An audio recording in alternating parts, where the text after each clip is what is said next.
Pero na eto guys, namumukadkad ito ng swerte sa pag-ibig. This is abundance of love. This is good fortune, guys. Good fortune in marriage, good fortune in love and in relationship, mga kapiksi. Okay. Binibless kayo ni universe, no, with this star energy, mga kapiksi. Parang lahat ng wishes nyo regarding sa love life nyo, regarding sa partner nyo, pinagkakaloob sa inyo. Okay. So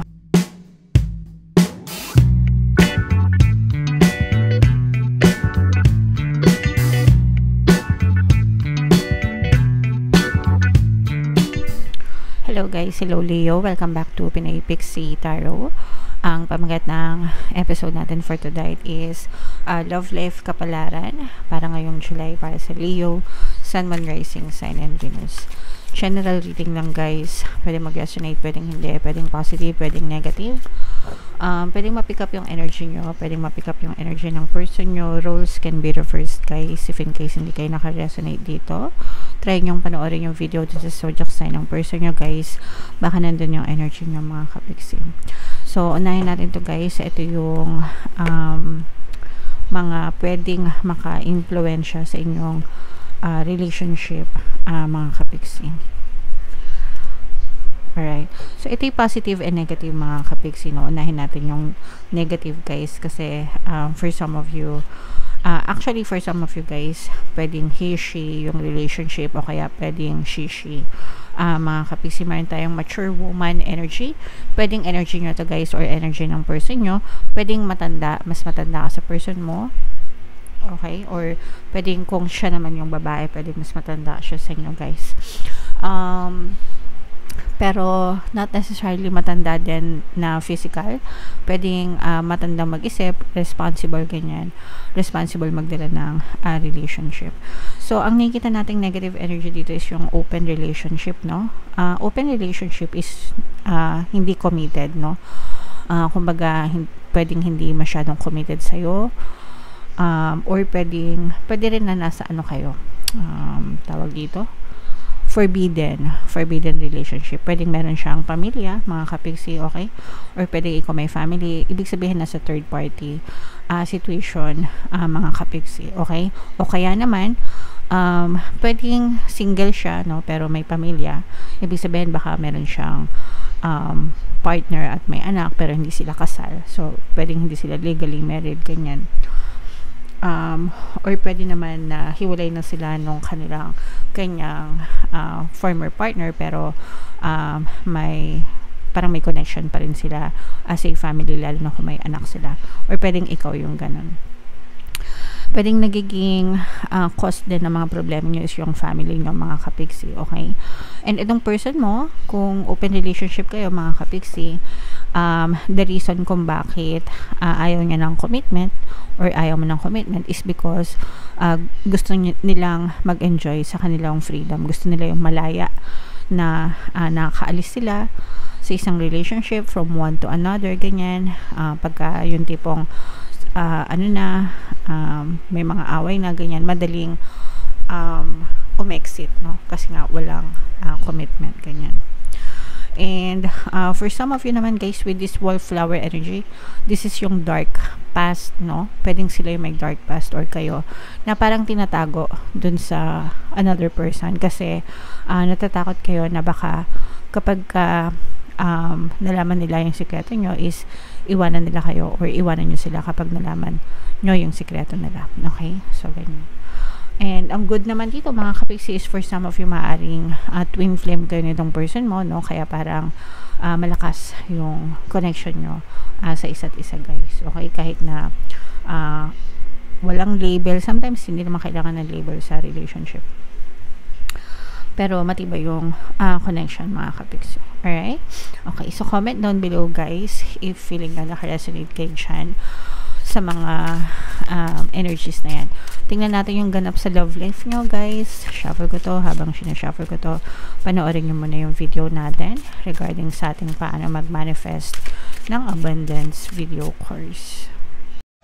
Kapiksi, sawa ka na ba sa mga struggles at hirap sa buhay mo? Masipag ka ba at masikap sa buhay ngunit hindi ka pa rin umaasenso? Ilang beses ka na bang nag-attempt mag-negosyo at mag-invest pero palagi ka pa rin nalulugi?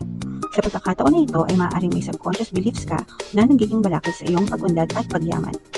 Introducing, paano mag-manifest ng abundance video course.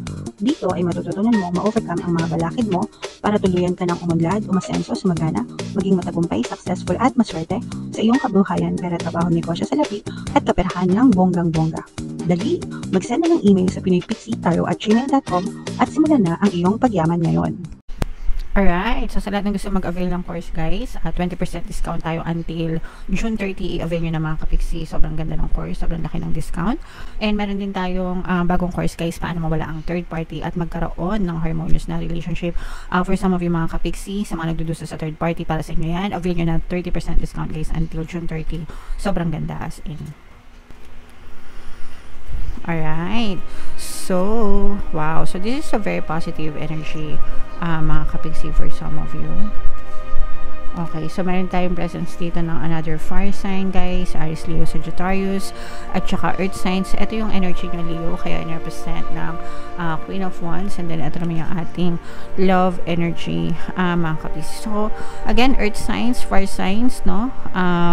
Yan yung mga nakikita nating signs dun sa inyo, pero super blessed kayo, no, sa relationship nyo mga kapiksi, as in. So ito nakikita natin na mature woman na energy. Ito yung nagdadala ng relationship, no. Ito yung nagdadala ng relationship mga kapiksi. So meron isa sa inyong dalawa, pwedeng ikaw or pwedeng siya, na parang talagang marunong magdala ng relationship. Kapag kagalit sila, tahimik lang kayo. Tapos kapag meron ka namang gustong sabihin sa kanila, sinasabi mo siya in a very mature way na hindi magkakos ng conflict between you and your person. Pero ito guys, namumukadkad ito ng swerte sa pag-ibig. This is abundance of love. This is good fortune guys. Good fortune in marriage, good fortune in love and in relationship mga kapiksi. Okay, binibless kayo ni universe, no, with this star energy mga kapiksi. Parang lahat ng wishes nyo regarding sa love life nyo, regarding sa partner nyo, pinagkakaloob sa inyo. Okay, so ito yung kabaliktaran actually nung nakita natin dun sa mga pwedeng maka-influence sa love life nyo. Although hindi naman perfect, no, yung inyong marriage or yung inyong relationship mga kapiksi. Itong mga nakita natin nung una, pwedeng yan yung mga nagiging problem, mag-cause ng problem sa relationship nyo. Pero with this spread, nakikita natin kung gaano katibay yung inyong partnership ng inyong person, kung gaano katibay yung pagmamahalan nyo sa isa't isa mga kapiksi. So, you are so blessed guys, no, sa inyong relationship. Kaya ipagdasal nyo ito ng lalo pa. For some of you guys, parang I'm sensing with this world energy, parang this is also another chance, no? Pwedeng no, bumabawi din, no, yung person mo, ganyan, lalo na kung may mga tawag dito, aberya kayo sa relationship, parang second chance ito na binigay, or second chance, second pagkakataon na binigay both sa inyong dalawa, no, sa person mo at saka sa'yo na rin. Parang second chance na binigay sa inyo ni universe para maging masaya ulit kayo sa relationship nyo mga kapiksi. So wag nyo itong sayangin guys. Make sure na always kayo mag-spiral sa mga positive na, ayan, no, very loyal, very swerte kayo dyan guys, very loyal and swerte sa inyo yung inyong, very loyal, very swerte, very faithful sa inyo yung inyong person mga kapiksi, at least with this spread. Yeah, so talagang masaya kayo sa inyong relationship mga kapiksi. Alisin nyo yung mga fears and doubts nyo, kasi itong mga fears and doubts, maaari itong mag-contribute para masira yung relationship nyo or magkaroon ng lamat, ganyan.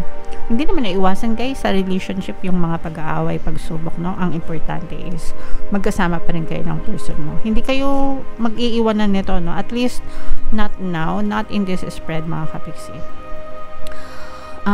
This is abundance of love and abundance of happiness guys, no, sa inyong relationship. Yan.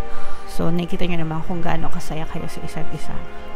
So enjoy nyo habang masaya kayo mga kapiksi, and magtanim kayo ng maraming memories, and balik-balikan nyo yung mga magagandang memories na yun.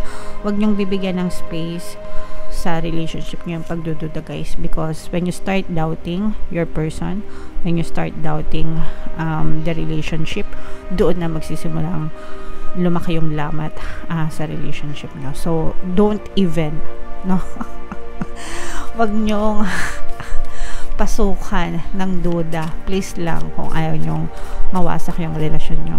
Okay? Alright. So, tingnan natin yung mga love advice, love message para sa inyo, Leo. Third party situation for some of you, pwedeng nakaka-resonate ito, guys, kasi nga yung iba sa inyo, guys, iba sabi ko, pwedeng may family, no, na nag-i-interfere, at maaaring ito yung third party situation. Pag sinabing third party, guys, hindi lang yan mistress or kabet, okay?